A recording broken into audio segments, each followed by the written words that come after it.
Parler sa langue maternelle n'est pas toujours chose aisée pour les Ivoiriens. Dans ce numéro de l'invité d'Alfati, nous nous intéressons à la culture.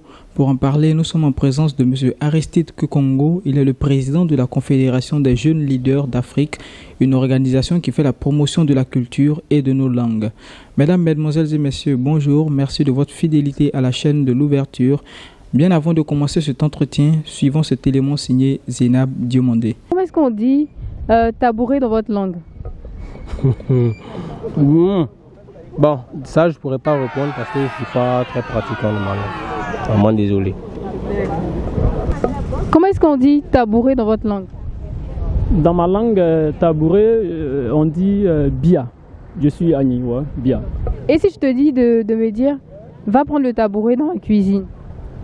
On dit kofa bia gadi nundo. D'accord, merci beaucoup. Comment est-ce qu'on dit dans votre langue, si tu es noir, faut rester noir? Je suis baoulé, mais c'est bon, je ne maîtrise pas. Je ne connais pas. Monsieur Aristide, le constat il est triste. Nos jeunes ne s'intéressent pas à nos langues maternelles. À qui la faute? Effectivement, nous constatons dans cet élément que, en général, la jeunesse ne s'intéresse pas à nos langues. Et il faut dire, les responsabilités sont partagées, tant au niveau des parents, au niveau de l'État, que également à notre niveau en tant que jeunes. Les responsabilités sont partagées. À quel degré peut-on estimer l'importance de nos langues? Est-ce vraiment important de parler sa langue maternelle? C'est véritablement important de parler sa langue maternelle car nous sommes des Africains et c'est un héritage que nos parents nous ont laissé. Alors en tant que jeunes, c'est à nous de pérenniser cette langue puisque c'est nous qui allons faire venir la génération qui va suivre. Alors si nous ne comprenons pas ces langues, du coup il y aura un clivage entre les anciens et la génération future. Alors, nous exhortons tous les jeunes à toujours repartir. Il n'est pas tard de s'approcher auprès des anciens, car la langue permet la pérennisation de la culture. Voilà, il faudrait aller, à travers la langue également, nous apprenons beaucoup des anciens. On dit toujours en Afrique que lorsqu'un vieillard meurt, c'est une bibliothèque qui brûle. Alors, ne pas comprendre sa langue, c'est également contribuer à la disparition de ces bibliothèques. Alors que lorsque nous comprenons nos langues, nous allons vers ces vieillards qui nous laissent un héritage, qui nous racontent le passé, et nous aussi qui avons été témoins de cela, nous pouvons léguer cet héritage aux générations futures. Oui, mais est-ce qu'en parlant la langue française, on ne peut pas apprendre de nos parents qui sont beaucoup plus âgés? Il faut dire que nos parents beaucoup plus âgés ne s'expriment pas véritablement en français. Vous savez, avec l'arrivée des colons, c'est vrai, ça a été imposé, le français a été imposé.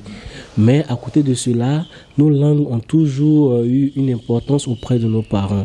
Et il faut dire, il y a certains faits que nos parents ne peuvent pas véritablement exprimer en français. Il faut comprendre la langue pour comprendre le sens. Il y a certains proverbes, par exemple, qu'il faut comprendre en langue.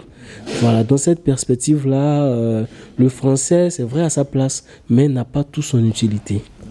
Il y a aussi une question d'identité culturelle en la matière.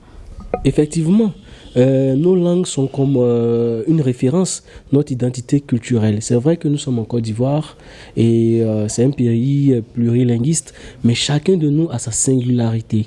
Et ces langues-là sont comme nos éléments distinctifs. Voilà, donc il est de bon aloi pour nous de nous approcher de ces langues-là et véritablement les apprendre. Selon vous, qu'est-ce qui pourrait expliquer ce désintérêt de la jeunesse pour nos langues? Il faut dire, en Afrique, nous avons tellement pris à bras le corps le développement, alors que la réussite d'un homme africain, normalement, devait être une réussite culturelle et une réussite dans la vie active. Parce qu'un homme complet, un homme africain complet, c'est un homme qui connaît sa culture, qui sait parler sa langue. Parce qu'avec la culture, on apprend énormément de choses. On apprend comment se tenir en société, comment régler de façon pacifique les conflits à travers les parentés, les alliances interethniques que nos parents ont mis sur place. C'est un moteur pour éviter les problèmes au sein de la société. Alors, lorsque nous nous approchons de notre culture, lorsque nous nous approchons de ces langues-là, nous devenons des personnes qui sont complètes. Et cette jeunesse a beaucoup à apprendre auprès des doyens. Et cela passe par nos langues. Vous êtes le président de la Confédération des jeunes leaders d'Afrique, une organisation qui milite pour la culture et nos langues. Est-ce que vous avez des pistes de solutions à proposer? Oui, nous avons des solutions que nous sommes en train de discuter avec les autorités concernant ce fait-là. Déjà, nous allons instaurer un programme d'apprentissage de nos langues et nous sommes pour parler avec le roi et chef de Côte d'Ivoire de sorte à ce que nous puissions avoir des personnes qui pourront venir enseigner des personnes à domicile comme dans un cabinet, de sorte à ce que, en tant que parents ou même enfants, des personnes qui n'ont pas le temps puissent quand même les week-ends puissent véritablement apprendre ces langues-là. Car ces langues-là, je le rappelle, sont notre identité culturelle. C'est un élément substantiel pour la pérennisation de la culture africaine. Ces formations seront accessibles à tous? Oui, ce sera accessible à tous. Raison pour laquelle nous sommes en train d'approcher les autorités et des personnes de bonne volonté qui pourront véritablement être un soutien de sorte à ce que ces coûts ne soient pas véritablement élevés. Nous voyons que des gens payent des sommes faramineuses pour apprendre l'anglais, pour apprendre le chinois, pour apprendre l'espagnol. Mais pourquoi pas mettre ces fonds-là pour apprendre nos langues? Et pourquoi pas mettre également ces fonds? Nous voyons des personnes qui prennent des répétiteurs pour leurs enfants. Mais pourquoi ne pas prendre ces répétiteurs-là également pour vos enfants pour apprendre la culture? Parce que vous n'avez pas le temps.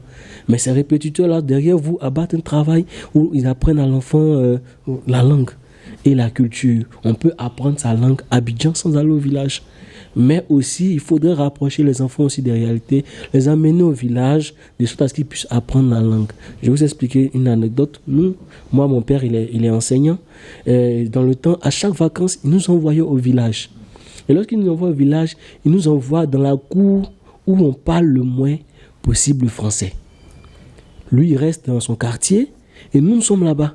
C'est-à-dire les enfants ne comprennent même pas le français. Et ces enfants-là, on nous oblige à faire tout avec eux. On se lave avec eux, on mange avec eux. Moi, la première phrase que j'ai appris, c'est « viens manger ». Parce que la première fois qu'ils ont déposé le plat, il m'a dit « viens manger un Yacouba ». Et je ne comprenais pas, j'étais assis, ils ont commencé à manger. Après, je suis allé me plaindre, on dit, ça veut dire viens manger. Et au fur et à mesure, tout ce qu'ils disaient, j'ai commencé à apprendre. Alors, ce sont ces stratégies-là qu'on demande aux parents de mettre sur place, de sorte à ce que les enfants puissent véritablement comprendre leur langue. Monsieur Aristide Kokongo, nous sommes au terme de cet entretien. Votre mot de fin? Alors, nous disons d'abord aux autorités de véritablement se pencher sur la question des langues. Voilà, trouver beaucoup plus de lucarne, de sorte à ce que vraiment nous fassions la promotion des langues. Et nous disons également merci à ceux qui ont déjà pris cette initiative en créant des festivals dans la plupart des régions pour faire cette promotion-là. Nous exhortons également les jeunes à s'approprier cette langue-là, car c'est cette langue qui nous permettra, je le dirais comme un peu plus haut, de pérenniser notre culture, de pérenniser la civilisation africaine. Merci M. Aristide Kokongo d'avoir répondu à nos questions. Je rappelle que vous êtes le président de la Confédération des jeunes leaders d'Afrique, une organisation qui milite pour la promotion de nos cultures et de nos langues. Vous l'aurez compris, c'est ici que ce numéro prend fin. Merci à vous, chers téléspectateurs, de votre fidélité. Vous êtes chaque jour plus nombreux à nous suivre. Merci de votre confiance. On se retrouve très vite pour un autre numéro de l'invité d'Al Fati.